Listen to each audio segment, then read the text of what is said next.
नमस्कार दोस्तों। आइए आज सुनते हैं मालती जोशी जी की लिखी कहानी कन्यादान। दूध जलने की अजीब सी गंध पाकर मेरा माथा ठनका।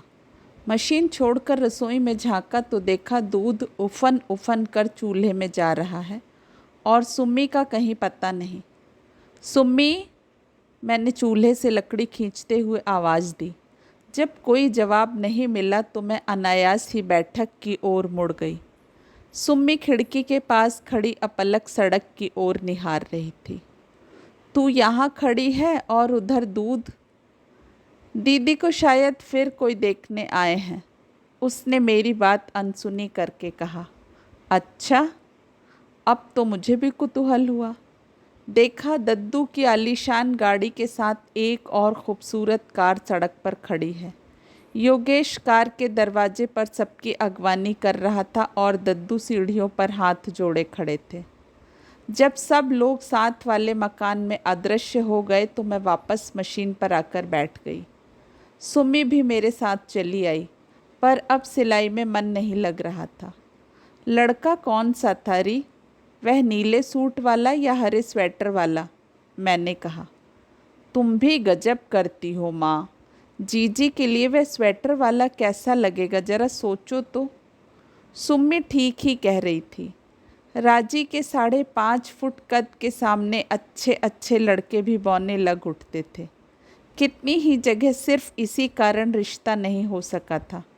तब से लड़के की ऊंचाई का खास ध्यान रखा जाता था। सोचते सोचते मन हठात उदास हो गया। 2 साल पुरानी वह बात याद आ गई। कितना अच्छा घर था। लड़का इंजीनियर, बाप डिप्टी कमिश्नर, ऊंचाई 5 फुट 8.5 इंच थी। फिर भी राजी के सामने जरा सा लग रहा था और राजी ने मना कर दिया था। दूसरे दिन योगेश घर आया था।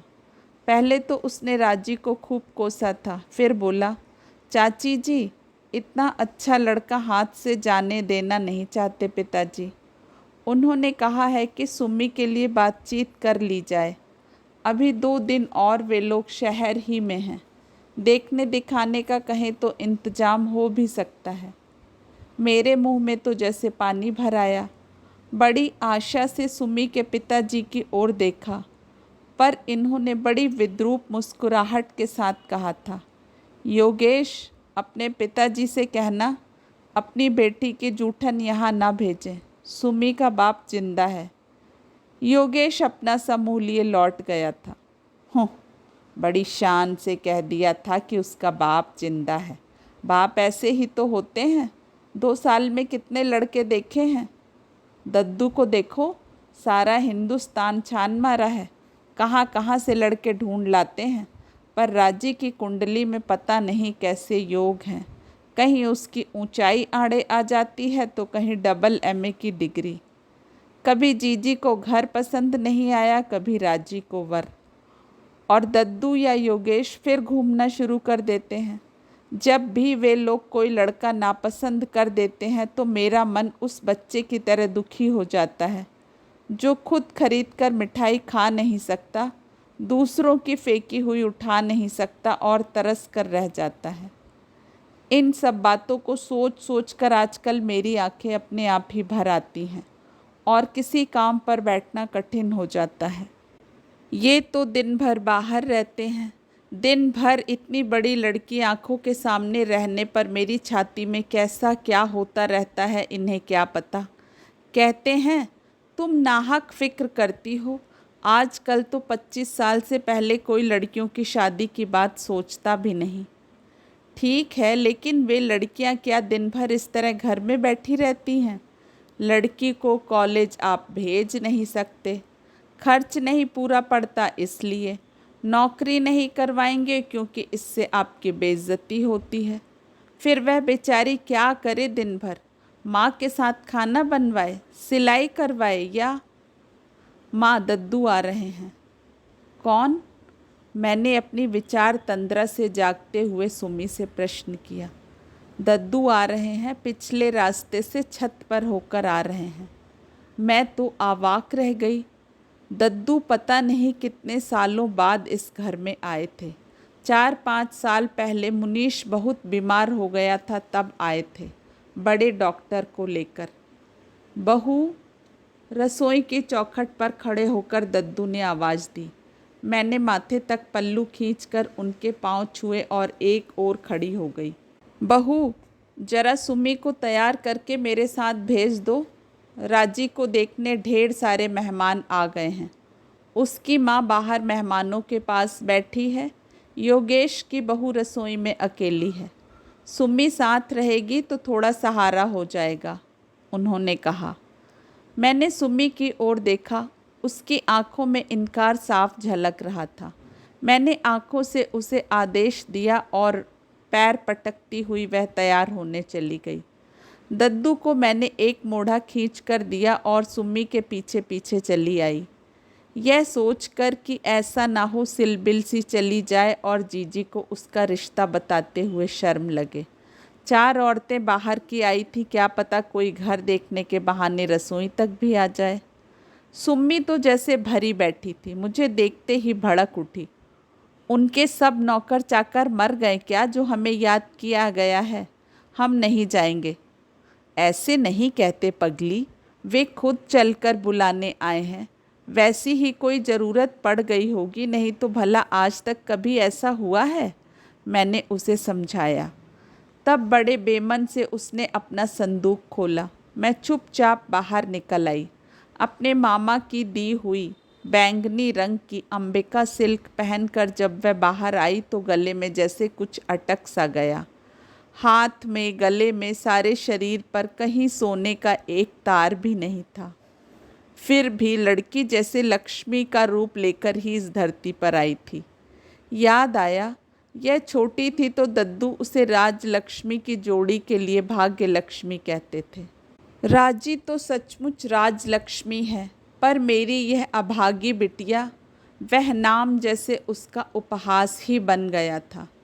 दद्दू के साथ उसे भेजकर मैं पता नहीं कितनी देर सुम्मी की ही बात सोचती रही। वह पूरे 4 साल बाद उस घर में कदम रख रही थी। अलग होने के बाद इन 2 घरों में ही नहीं, हम लोगों के दिलों में भी दीवार खड़ी हो गई थी। तब से मैंने सिर्फ योगेश की शादी में ही वहाँ पाँव दिया था।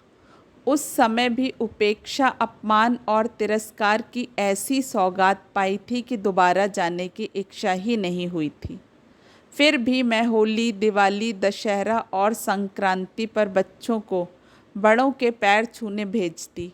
राखी, भाई दूज पर लड़कों को अवश्य भेजती, जिससे कोई यह ना कह सके कि देने के डर से मुँह छिपा दिया।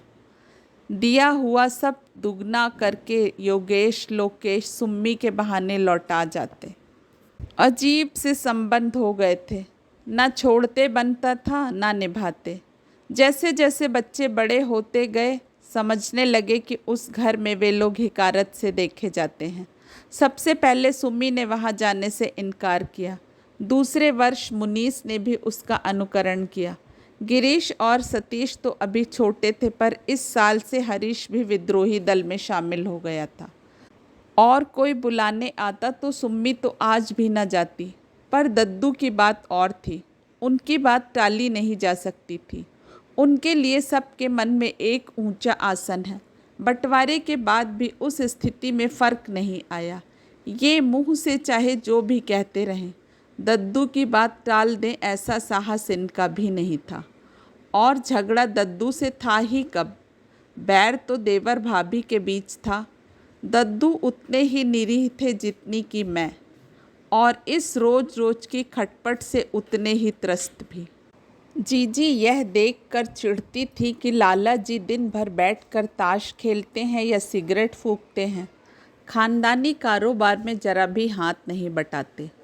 साल 2 साल बाद घर में एक प्राणी की वृद्धि करना ही उनके पुरुषार्थ की सीमा है। देवर को यह कोफ्त होती थी कि भाभी ठसक किसे दिखाती हैं, वे किसी और का नहीं अपने बाप का माल खा रहे हैं। पर कौन समझाता कि बाप की कमाई कोई ज़िंदगी भर बैठकर नहीं खा सकता, और दद्दू ना होते तो घर की ईंटें तक बिक गई होती। और फिर एक दिन विस्फोट हो ही गया था। कारण चाहे जो भी रहा हो, सालों से सुलगती आग को बाहर आने का मौका मिल गया। कहनी अनकहनी सारी उस दिन ज़बान पर आ गई थी, और यह बात भी कि अब आगे साथ रहना नहीं हो सकता। दद्दू उस दिन भी बिल्कुल शांत बने रहे। तूफान थमने के बाद भाई को बुलाकर उन्होंने नकदी, सोना, चांदी सबका बराबर हिस्सा संभलवा दिया। नाप जोख करके मकान 2 हिस्सों में बांट दिया। नई सड़क पर एक नई फैंसी क्लॉथ की दुकान लेकर दे दी। मुझे अलग हो जाने से ज़रा भी खुशी नहीं हुई। दद्दू के बच्चों पर मेरी बहुत ममता थी, पर रोज़ रोज़ की किलकिल से छुटकारा पाने की राहत ज़रूर महसूस की। 3 महीने बीतते बीतते इन्होंने बकना शुरू कर दिया। बाप दादों की दुकान तो लोग बागों ने अपने लिए रख ली, हमें नई जगह पर बैठा दिया। भला हमें कोई पूछता है यहाँ? बात दद्दू के कानों तक भी गई और दूसरे ही हफ्ते दुकानों की अदला बदली भी हो गई थी। साथ ही दोनों मकानों के बीच एक लंबी सी दीवार भी डल गई। मैं योगेश राजी को देखने के लिए तरस गई, पर जीजी के रोज़ रोज़ ताने भी अब नहीं सुन पड़ते थे। दुकान नई हो या पुरानी, चलाने से ही तो चलती है। देखते ही देखते दद्दू की नई दुकान भी चल निकली। बीकॉम के बाद योगेश ने भी पास ही में एक रेडीमेड कपड़ों की दुकान खोल ली। लोकेश के लिए एक फैक्ट्री खोली गई थी और वह उसकी ट्रेनिंग के लिए अमेरिका चला गया था। अब इनको यह शिकायत है कि दद्दू ने सारे पुराने ग्राहक अपनी ओर तोड़ लिए हैं। पहले पहल तो मुझे भी इन किस्सों पर विश्वास आ जाता था, पर बाद में समझ गई कि अपनी आक्रामण्यता पर पर्दा डालने के बहाने हैं सब। पुराने ना सही, इतने दिनों में तो नए ग्राहक भी जुट सकते थे। दुकान को ताश का अड्डा बना लेने का अंजाम तो यही होता है। जो आदमी मुझे यह खबर दे गया था, उसके 7 पुरखों का इन्होंने तर्पण कर डाला था। धीरे धीरे सारी कैश चुक गई। फिर चांदी का नंबर आया। फिर एक एक करके मेरे गहने भी जाने लगे। तब घबरा कर मैंने दद्दू के पास संदेश भिजवाया। उन्होंने खुद जाकर दुकान का मुआयना किया और दुकान में पार्टीशन डलवा कर आधा हिस्सा एक डिस्पेंसरी के लिए किराए पर उठवा दिया। किराया सीधा मेरे पास पहुँचे यह व्यवस्था भी कर दी। इन्होंने बहुत हाय तौबा मचाई। जो जी में आया बकते रहे, पर दद्दू की व्यवस्था को बदलने का साहस न कर सके।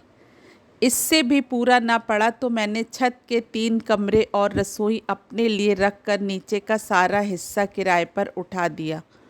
ऊपर रहने में ढेर सी असुविधाएं थी, पर एक सुविधा थी सबसे बड़ी, कि ऊपर वाला हिस्सा अकेला था और मेरी रसोई में क्या पकता है किसी को पता नहीं चलता था।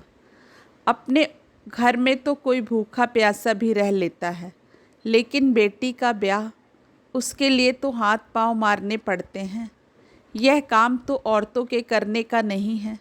दिन भर घर में बैठी लड़की सूखती जा रही थी और मैं कुछ नहीं कर पा रही थी। धम धम पैर पटकती हुई सुम्मी लौटी तो मेरा ध्यान बटा। क्यों री, गए क्या वे लोग? कैसा है लड़का? राजी से तो ऊंचा ही बैठेगा ना। कितने लोग थे? लड़के की माँ भी थी क्या? तमाम सवाल मैंने एक साथ पूछ डाले, पर सुम्मी ने मेरी एक भी बात का जवाब नहीं दिया और भड़ाक से दरवाज़ा बंद करके साड़ी बदलने चली गई। मुझे अपने ही ऊपर शर्म आई। कैसे कैसे प्रश्न पूछ बैठी मैं। मुझे उसकी भावनाओं का जरा तो ख्याल करना चाहिए। बेचारी का मन कितना कुढ़ रहा होगा कि ताऊ जी के यहाँ तो इतनी दौड़ धूप हो रही है, खोजबीन हो रही है, और यहाँ अभिमान के मारे अपने भैया के आगे कभी हाथ नहीं फैलाया था। पर अब कल ही लिख दूंगी कि आकर इसे लिवा ले जाएं और जैसे भी हो पार लगा दें। शुक्र है भगवान का कि एक लड़की दी, नहीं तो किस किस के आगे हाथ पसारती। रात खाना परोसते हुए मैंने इनसे बताया, आज फिर राजी को देखने आए थे। वेरी गुड, इन्होंने हंसकर कहा। बाप ने ब्लैक में खूब जमकर कमाया है। अब छोकरी सब हिसाब बराबर कर रही। 8-10 हज़ार तो अब तक देखने में ही खर्च हो गए, शादी तो अभी बाकी है। मुझे बात का यह ढंग अच्छा नहीं लगा। कहा, जब संयोग बनेगा तभी ना शादी होगी। बेचारे कोशिश करने में तो कोई कसर नहीं छोड़ रहे हैं। अरे मैं हाथ पर हाथ धरे बैठा हूँ, यही कहना चाहती हूँ ना, इन्होंने एकाएक गर्म होते हुए कहा। ठीक तो है, मैं दद्दू की तरह हाई क्लास का आदमी नहीं हूँ। रोज़ रोज़ इस तरह का आयोजन नहीं कर सकता तो तुम सोचती हो मुझे कोई फ़िक्र ही नहीं। ठीक है, तुमने मेरे बारे में इससे ज़्यादा सोचा ही कब है। और थाली सरका कर उठ खड़े हुए, सुपारी तक बिना खाए बाहर चले गए। मैं बड़ी देर तक वहीं चौके में सिर थामे बैठी रही। इस तरह के सीन आए दिन होते ही रहते थे और हर बार मेरा मन पहले से अधिक उदास हो जाता। जब भी राजी को कोई देखने आया, मैं इनके कानों में यह बात ज़रूर डालती। मन में एक आशा सी बनी रहती कि कभी तो इनके अंदर का बाप जागेगा, पर सिवा बड़े भाई को गालियाँ देने के इनसे कुछ नहीं होता था। बहुत हुआ तो मूड खराब हो जाने का बहाना करके बाहर निकल जाते और आधी आधी रात तक घर नहीं लौटते थे। किसी तरह अपने सोच विचार को परे धकेल मैंने रसोई समेटी और बिस्तर पर आकर पड़ रही। दबी दबी सिसकियों की आवाज़ सुनकर देखा सुम्मी तकिए में मुंह गड़ाकर रो रही है। मैं उठकर उसके पास गई तो प्यार से उसके सिर पर हाथ फेरती रही। उस छोटे से घर की चारी दीवारी में दुख सहते सहते हम लोगों का रिश्ता माँ बेटी का न रहकर सखियों का सा हो गया था। एक दूसरे की व्यथा हम लोग बिना कहे ही समझने लगी थी। देख लली, मैंने उसे थपकते हुए कहा, तू कुछ दिनों के लिए अपने मामा जी के यहाँ हुआ और कुछ नहीं तो इस रोज़ रोज़ की चकचक से ही छुटकारा मिल जाएगा। बाहर रहेगी तो उतना ही मन अच्छा रहेगा। हमें कहीं नहीं जाना। उसने उसी तरह तकिए में मुंह छिपाए हुए कहा। क्यों नहीं जाना है? भाभी हर चिट्ठी में तो तेरे लिए लिखती रही हैं। उन लोगों ने एक दो जगह बात भी। माँ, सुम्मी एकदम उठ बैठी। नाइट लैंप की रोशनी में उसका तमतमाया चेहरा साफ नज़र आ रहा था। माँ, तुम्हें कसम है जो तुमने किसी से मेरी शादी के लिए कहा।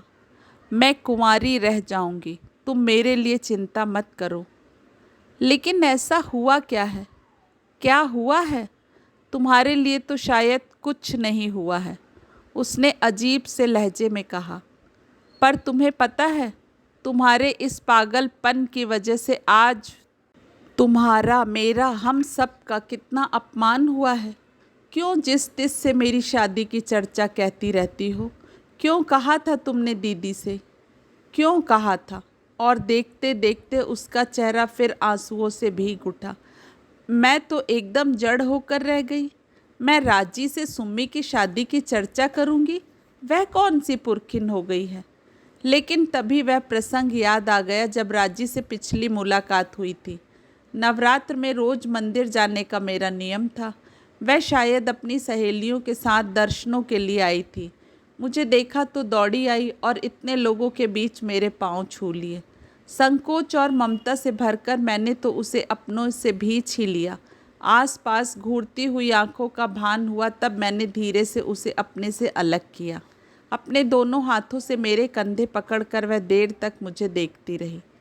क्या बात है चाची, बीमार थी क्या? कितनी दुबली हो रही हो?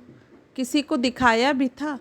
देखते देखते वह बचपन वाली राजी बनी जा रही थी और मुझे रोना आ रहा था। उसे बीच ही में टोक कर मैंने कहा, मुझे कुछ नहीं हुआ है लली, बहुत दिनों बाद देख रही हो ना, इसलिए ऐसा लग रहा है। बेकार की बातें रहने दो चाची, तुम सचमुच बीमार हो और छिपा रही हो। इतनी दुबली तो तुम कभी नहीं थी। बताओ, मेरे सिर पर हाथ रखकर कहो कि तुम बिल्कुल ठीक हो। दो दो लड़कियां घर में बैठी हैं, यह मेरे मर जाने के ही तो दिन हैं। क्यों? मैंने प्यार से उसके गाल थपथपाते हुए कहा। यही तो अन्याय है। सारी चिंता तुम लोग अपने सिर पर ले लेती हो और फिर लड़कियों की हालत देखो क्या हो जाती है। और उसने अपने भरे पूरे शरीर की ओर मुंह देखकर मुंह बिचका दिया। लौटते हुए सारे रास्ते मेरी आंखों के सामने राजी का गदराया बदन और खिला खिला चेहरा घूमता रहा, और मेरी सुम्मी दिन भर घर की चहार दीवारी में कैद माँ की गृहस्थी का भार ढोती हुई, माँ का दुख बटाती हुई सूखती जा रही है, कुम्हलाती जा रही है। और सुम्मी कहती है मैंने राजी से सुम्मी की शादी की बात की थी। शायद मजाक में कही हुई उस बात में अनजाने ही मेरी व्यथा, मेरी चिंता उभर आई थी। मुझे ज़्यादा सोचना नहीं पड़ा। कुछ शांत होने पर खुद सुम्मी ने ही धीरे धीरे सारी बात बतला दी। मुझसे मिलने के बाद राजी ने एक दिन दद्दू से चुपचाप कह दिया था कि चाची सुम्मी की शादी की चिंता में सूखती जा रही हैं। दद्दू खुद भी चिंतित थे, पर एक बार अपमानित हो जाने के कारण इस झमेले में पड़ना नहीं चाहते थे। इस बार राजी को देखने जो लड़का आया था वह शहर में अपनी फूफी के यहाँ ही रुका हुआ था।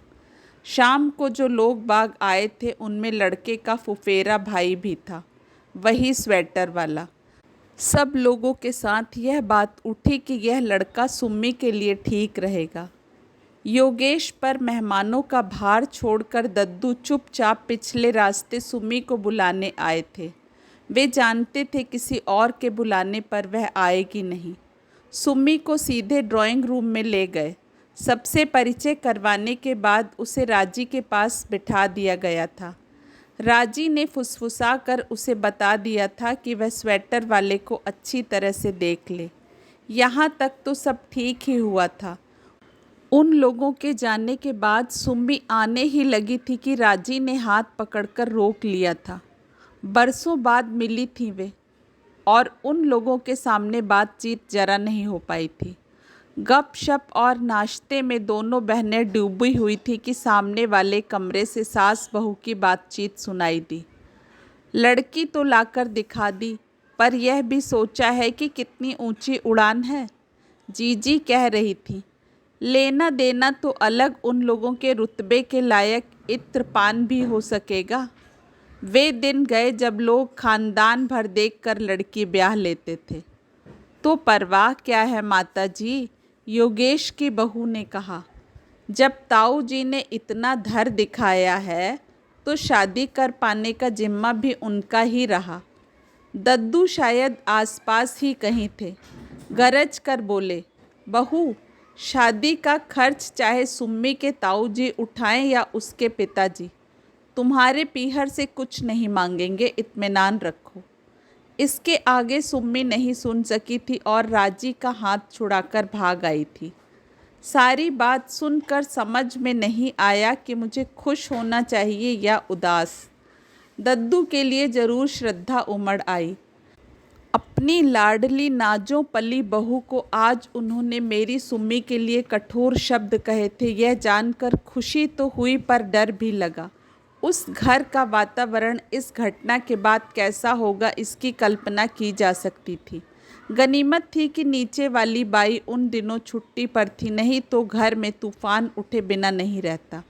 नर्स भाई जानती थी कि देवर भाभी को लड़वाना कितना आसान है। मुफ्त का तमाशा देखने में किसी को क्या ऐतराज़ हो सकता है। 5-6 दिन बाद योगेश आया। चाचा जी तो घर पर नहीं है ना, उसने बाहर ही से पूछ लिया था। चाची, उन लोगों का संदेश आ गया है, उन्हें सुम्मी पसंद आ गई है। आप लोग क्या कहते हैं बताइए, उसने बैठते ही शुरू किया। खुशी के मारे मैं मूक सी हो गई। उसने मेरी चुप्पी का दूसरा अर्थ लेते हुए कहा, लड़का जल्दी में आपको दिखाया नहीं जा सका, लेकिन वे लोग यहीं के हैं, किसी भी दिन देख आइएगा। फ़ोटो यह रहा। लड़का डॉक्टर है, प्रैक्टिस अभी जमी तो नहीं है, पर पिता की रेपुटेशन अच्छी है, जल्दी ही चलने लगेगी। आपने डॉक्टर अवध बिहारी का नाम सुना है ना, उन्हीं का लड़का है। लड़का तो अच्छा है भैया, फिर दद्दू खराब थोड़े ही देखेंगे। ये आप कह रही हैं, हमारे यहाँ आकर सीखिए, नुक्स कैसे निकाले जाते हैं, उसने कहा। क्यों, क्या हुआ? लड़का तो अच्छा था, मैंने खिड़की से देखा था। मैंने अपनी ताक झांक वाली बात कह दी और झेंप गई, पर योगेश अपनी ही धुन में था। बोला, इस बार जानती हैं क्या बात हुई? लड़के का इंटेलेक्चुअल स्टैंडर्ड नहीं जमा मेम साहब को। वह मिलिट्री का जवान है, बीएससी पास है, पर इनकी तरह लेक्चर नहीं झाड़ता है ना, इसीलिए उन्हें पसंद नहीं आया। मैंने तो चाची आज ही से 2 दर्जन जूतों का ऑर्डर दे दिया है। राजी पर इतना गुस्सा आया।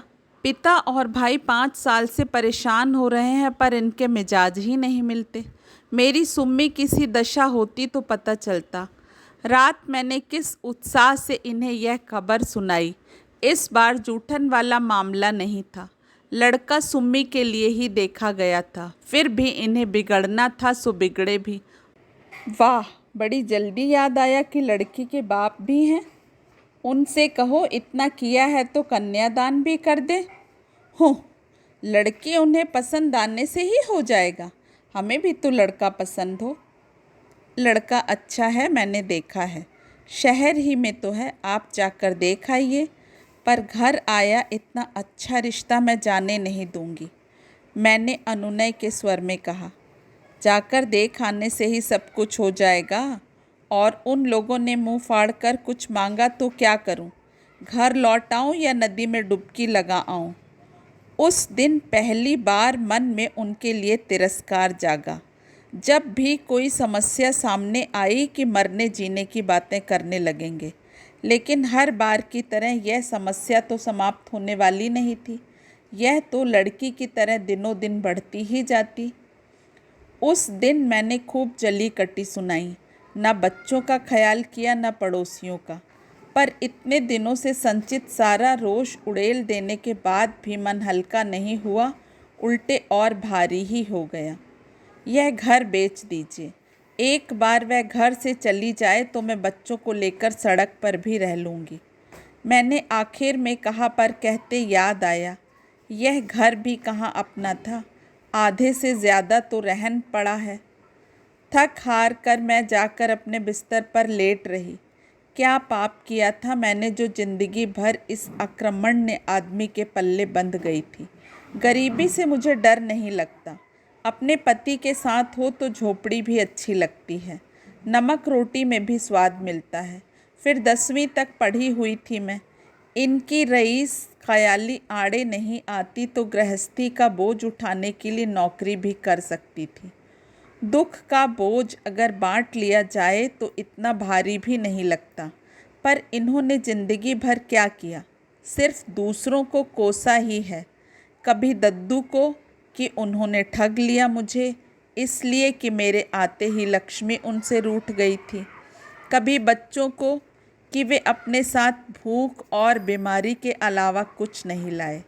जीवन में एक तो ऐसा काम करके दिखाते कि मैं गर्व से सिर उठाकर चलती।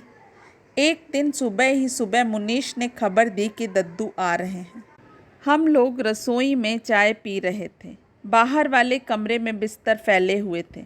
मैंने और सुम्मी ने जल्दी बिस्तर समेटे, तब तक दद्दू ऊपर आ गए। बगुले के पंख सी धोती कुर्ता पहने, माथे पर चंदन का टीका लगाए, सीधे मंदिर से आ रहे थे शायद। मैंने सिर पर पल्ला लेकर उनके पांव छुए और इन्हें बुलाने भीतर गई। जंगी अंडरवियर पहने ये चूल्हे के पास मज़े से ताप रहे थे। मन ही मन भाइयों की तुलना कर डाली और विषाद से भर उठी। बाहर दद्दू बैठे हैं, मैंने पाजामा पकड़ाते हुए कहा, और ज़रा ढंग से ही बोलना। उनके गुस्से की परवाह किए बिना मैंने समझाया। वे कमरे में चले गए। मैं दरवाजे से कान लगाए खड़ी रही। योगेश मिला था? दद्दू ने सवाल किया। जी हाँ। उस रिश्ते के बारे में क्या तय किया तुमने? जी, मैंने योगेश को बता दिया था, लड़का हमें पसंद नहीं है। मैं तो दंग रह गई। इन्होंने बाहर ही बाहर इस तरह जवाब भी दे दिया और मुझे बताया तक नहीं। दुख और क्रोध से मेरा सारा शरीर कांपने लगा।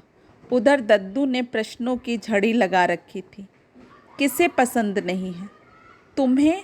बहू को या सुम्मी को नापसंद करने जैसा उसमें क्या है? रंग, रूप, विद्या, बुद्धि, कुल, गोत्र, किस चीज़ में तुम्हें दोष नज़र आया? जीवन में पहली बार मैंने दद्दू के सामने बोलने का साहस जुटाया। जी, लड़के में तो रत्ती भर का भी दोष नहीं है। इतने ऊंचे घर से संबंध करने से संकोच हो रहा था इसी से। तो हमारा घर नीचा है? दद्दू गरजे। रही दान दहेज की बात, तो कोई उनके दरवाजे तक गया भी है पता लगाने? वे दान दहेज ना भी लें तब भी यह शादी नहीं हो सकती। मेरी इतनी हैसियत नहीं है। बड़ी देर बाद इन्होंने मुंह खोला। तुम अगर सोचते हो कि कोई नारियल सुपारी के साथ तुम्हारी बेटी ब्याह कर ले जाएगा तो भैये, हिंदुस्तान में अभी 50 साल तक वह दिन नहीं आएगा, दद्दू ने कहा। जी, मैं चाहता भी नहीं कंगालों की तरह शादी करना, बस जरा सुविधा जुटा रहा हूँ। तुम जिस तरह से सुविधा जुटा रहे हो उसके इंतज़ार में तो लड़की बूढ़ी हो जाएगी। भैये, फूस की आग पर तापना बड़ा मुश्किल है। जुआ चाहे सरकारी लॉटरी का हो या मटके का, किसी का घर नहीं भरता। मैंने लोगों को रातों रात कंगाल होते देखा है। भावावेश में उनका गला भर आया। वे शायद और भी कुछ कहते, पर इनके तमतमाए चेहरे को देखकर चुप रह गए। पत्नी के सामने इस तरह अपमानित होना इन्हें शायद अच्छा नहीं लग रहा था। खैर, जैसा भी तुम ठीक समझो। बहू, ये पासबुक रखो। ये पैसा सिर्फ सुम्मी की शादी के लिए ही रख छोड़ा था। यह रिश्ता पसंद नहीं तो कोई बात नहीं, दुनिया में और भी लड़के हैं, लेकिन सिर्फ पैसे की तंगी के कारण लड़की को ज़्यादा दिन तक घर में बिठाकर तो नहीं रख सकते हम। उन्होंने पासबुक तिपाई पर रखी ही थी कि वे कड़े स्वर में बोल उठे, ये आप ले जाइए। गरीब सही हम, लेकिन भिखारी नहीं हैं। मैं भी कोई महात्मा नहीं हूँ जो तुम्हें दान दे रहा हूँ, दद्दू ने भी कड़क कर जवाब दिया। गांव का मकान बेचकर जो रुपए हाथ आए थे उनमें से आधे तुम्हारे नाम पर डाल दिए थे। उन पर तो अपना अधिकार मानते हो कि नहीं? आपने तो बतलाया था कि वह मकान अस्पताल के लिए धर्मार्थ दे दिया है, वे बोले। अभी कहा ना कि मैं कोई धर्मात्मा नहीं हूँ, व्यापारी आदमी हूँ। इतनी बड़ी हवेली यूं ही दान कर दूं ऐसा संत नहीं हूँ। ये बात मुझसे छिपाए रखने की क्या ज़रूरत थी? इन्होंने खींच कर पूछा। पर दद्दू ने कोई जवाब नहीं दिया। गोद में रखी टोपी सिर पर रख कर सीढ़ियाँ उतरने लगे। और जवाब देने की ज़रूरत क्या थी? क्या वे स्वयं ही अपने प्रश्न का उत्तर नहीं थे? कांपते हाथों से मैंने पासबुक उठा ली। उसमें रुपया जमा करने की तारीख उसी महीने के अगले माह की थी जिस महीने में हम लोगों का बंटवारा हुआ था। दोस्तों, आशा करती हूँ कहानी आपको पसंद आई होगी। अपना कीमती समय देने के लिए आप सभी का धन्यवाद। आपका समय शुभ हो। कल फिर एक नई कहानी के साथ मिलेंगे। प्लीज़ मेरा चैनल ज़रूर सब्सक्राइब कर दीजिएगा, ये रिक्वेस्ट है आप सभी से। नमस्कार।